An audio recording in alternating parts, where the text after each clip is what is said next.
Conversando um pouco sobre a psicogênese, né, esse desenvolvimento da questão da escrita, é algo que nos faz repensar, né? A gente volta um pouco à questão da história, tudo quando começou a questão da escrita, onde, né, as primeiras escritas, digamos assim, ela teve a sua forma realmente pictográfica, que era a questão do desenho, depois ela passou para ser os ideogramas, e finalmente a questão da escrita alfabética, né?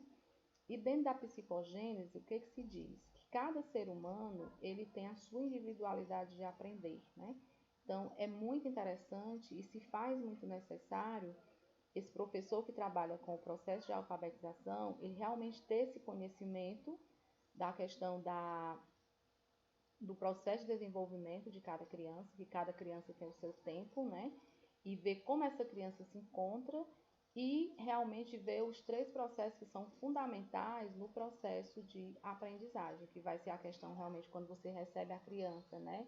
Os seus níveis, como ele se encontra, o seu conhecimento individual, o seu conhecimento a nível de escrita, como é que ele se encontra, para você partir desses pressupostos para que você tenha bom resultado nesse desenvolvimento.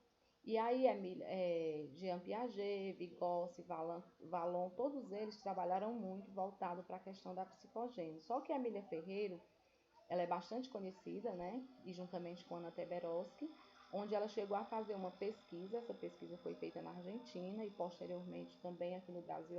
Ela chegou no Brasil. Então, a Emília Ferreiro, ela é uma referência para nós no que diz respeito à questão do processo de desenvolvimento da escrita. E a criança, ela começa, na verdade, a ter essa noção de escrita e de leitura no seu mundo informal. Ou seja, não é só na escola que ela vai ter essa noção. Então, quando a criança começa a ter esse contato, né, ela começa realmente a ver o mundo, ela estar no mundo, ela já começa a ingressar, a enveredar no mundo da leitura e da escrita. No momento que a criança, ela conhece um rótulo, por exemplo, digamos assim, ela está o que? Ela está lendo. Então, ao nível dela, né? Ao modo dela. Então, isso é leitura de mundo, né? Então, a gente precisa, quando a criança chega na escola, realmente, né? Que ela vai chegar na escola, aí você vai trabalhar essa questão do processo de alfabetização.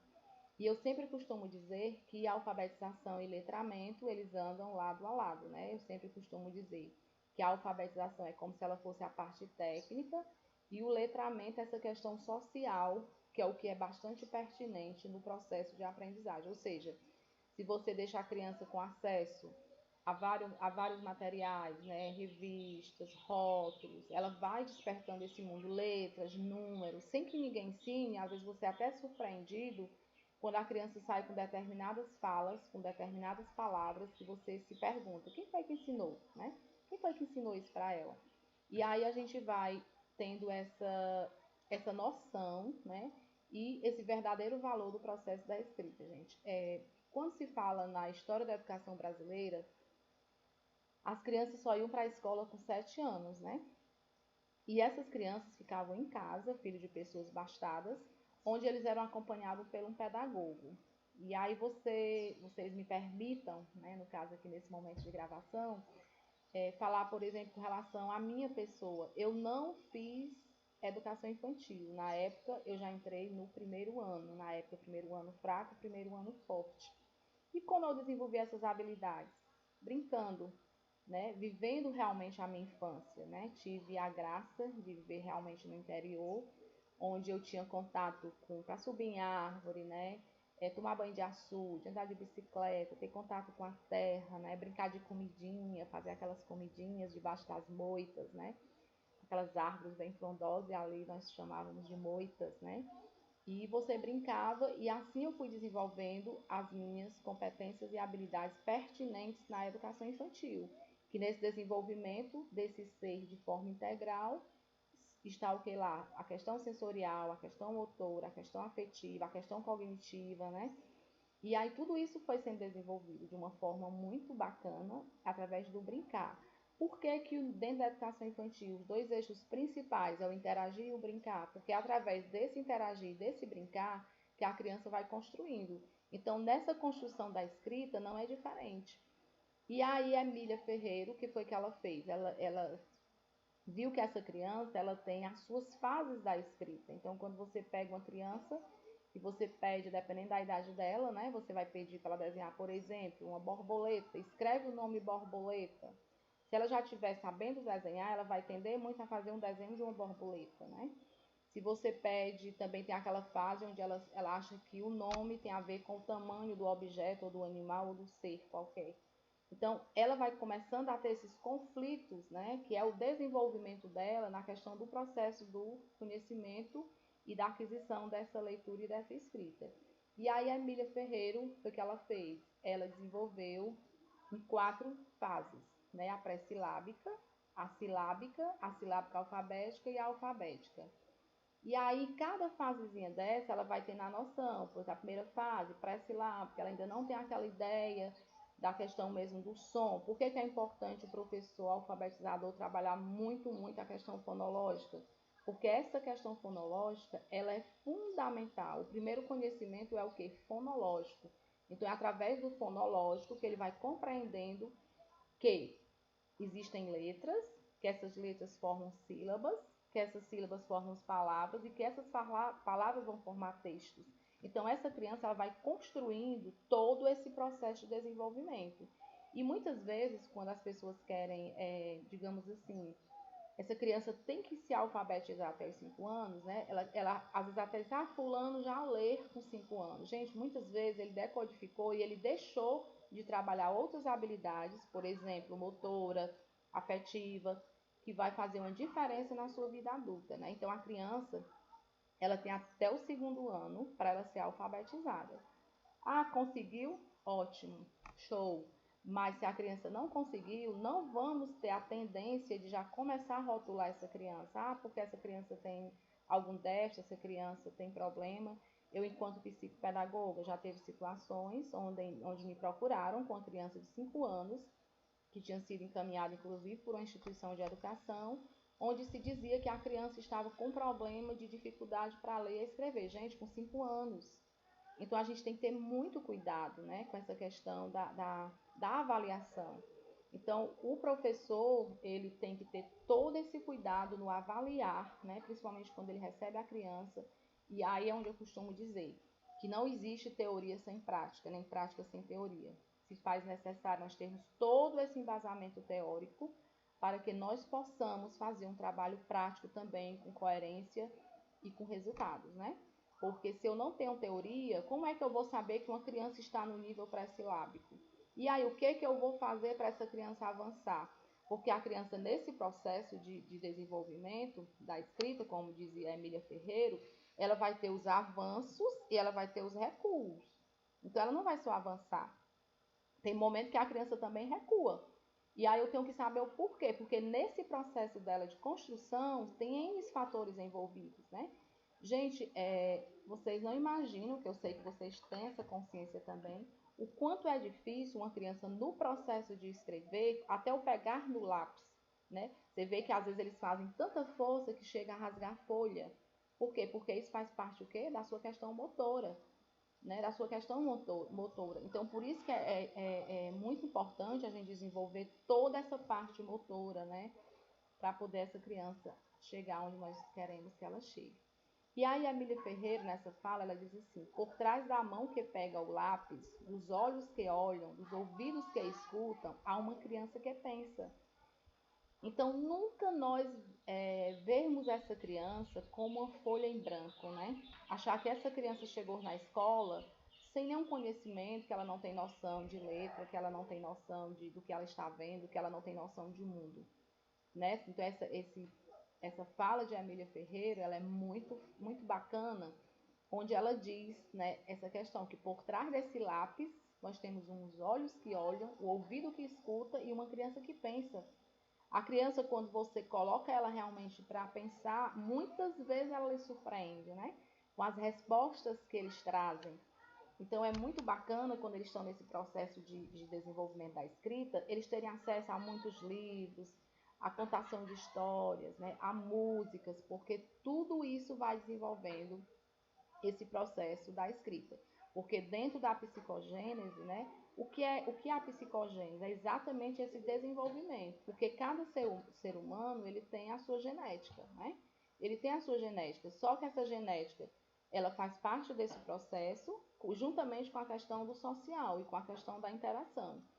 Então, aqui, passando para o nível pré-silábico, né? Olha, veja só, a escrita pré-silábica. A gente observando o desenho, aí quando se pede para essa criança escrever a palavra boneca, né? Veja que ela está só com os desenhos. Então, ela ainda não tem a noção de letras, né? Ela está simplesmente com os desenhos, né? Então, você puxa lá para a questão da história da escrita, onde tudo era voltado para o desenho, que era a questão realmente pictográfica. Então, no nível pré-silábico, ela sempre vai estar com aquela noção de desenho. Quando ela já passa para o silábico, olha a palavra café. Então, ela já tem a ideia que as letras formam sílabas, né? E aí, quando você diz café, veja lá, ela escreve o A e o E, né? Quando você diz pato, a criança escreveu o P e o O. E aí ela vai começando a fazer essa construção. Veja que bacana, né? E aí, nesse desenrolar, ela vai tendo muita vontade de aprender, ela vai tendo sede pelo conhecimento. E aí é onde é interessante nós entrarmos com a parte lúdica. Porque através dos jogos, através dos quebra-cabeças, ela vai o tempo todo, dos recortes, quando ela já está conseguindo recortar, ela vai cada dia mais crescendo e aprimorando esse conhecimento, né?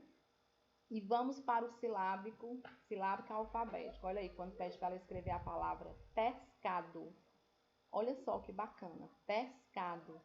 Então veja como ela vai avançando, né? Veja como ela tem um avanço. E aí a gente vai, muitas vezes, a criança pode ir avançando e de repente ela pode recuar. E quando ela recua, eu também vou respeitar. Porque se eu forço essa barra no momento que ela não está querendo avançar, eu posso também causar algo que venha prejudicar de forma bem dolorosa esse processo dela de aprendizagem na questão do ler e do escrever. E aí até ela chegar na alfabética, né? No nível na escrita alfabética. Olha aí, nós fomos ao parque. Olha aí que bacana. Ela já conseguiu escrever a frase, né? Nós fomos ao parque. Que isso aqui é bem bacana, que é nós temos o teste de Emília Ferreiro, que é bem interessante, que é o nível, para você ver o nível de escrita que a criança se encontra, para poder você entrar com as suas intervenções, né? Então aí a gente percebe os 4 níveis, as 4 fases da escrita, que isso aqui é imprescindível para um professor alfabetizador ter esse conhecimento e realmente saber fazer essas diferenças do processo de cada fase dessa, né? E sempre lembrando, gente, que nós estamos aí com a BNCC, onde a BNCC nós temos os campos de experiência e hoje a gente não trabalha mais a criança como se tivesse cada coisa dentro de uma caixinha, né? Você vê que no campo de experiência, quando você trabalha escuta, fala, corpo, movimento, vários, você trabalha vários campos de experiência ao mesmo tempo. Às vezes, numa atividade, você trabalha os 5 campos de experiência e que cada campo desse ele tem assim um significado muito grande para esse desenvolvimento, né? Então, quando se fala em experiência, os campos de experiência, eles vêm também fazer valer o quê? Os 4 pilares da educação, que muitas vezes a gente sabe que existem esses pilares, mas muitas vezes esses pilares não são postos em prática. Então, a gente, enquanto profissional, a cada dia mais nós precisamos ter essa consciência que o momento atual, nós professores somos o quê? Mediadores. O professor ele nunca vai perder o seu espaço, não. Mas nós vivemos num momento onde o professor, que se fala muito na educação horizontal, mas essa educação horizontal realmente não era posta em prática, mas com a pandemia, né?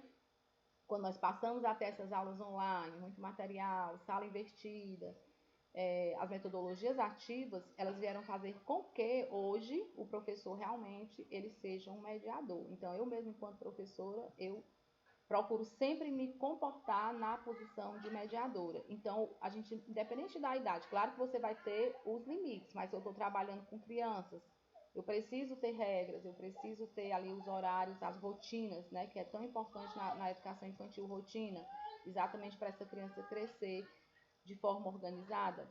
Então, é basicamente isso, certo? Com relação a essa revisão, com relação ao processo da escrita. Então, coloquemos em nossa cabeça realmente que a Emília Ferreira é assim algo muito bacana para a gente aprofundar o nosso conhecimento nessa linha, também como Magda Soares, né? E não podemos esquecer Jean Piaget, Vygotsky, Vallon, que todos eles trabalham, só que a Emília Ferreira ela foi muito forte, por quê? Porque ela fez essa pesquisa, e nessa pesquisa foi quando ela descobriu e fez essa questão das fases da escrita, ok? Então, aqui vamos encerrando e sempre colocando em mente, por trás da mão que pega o lápis, dos olhos que olham, dos ouvidos que escutam, há uma criança que pensa. Emília Ferreira que falou isso.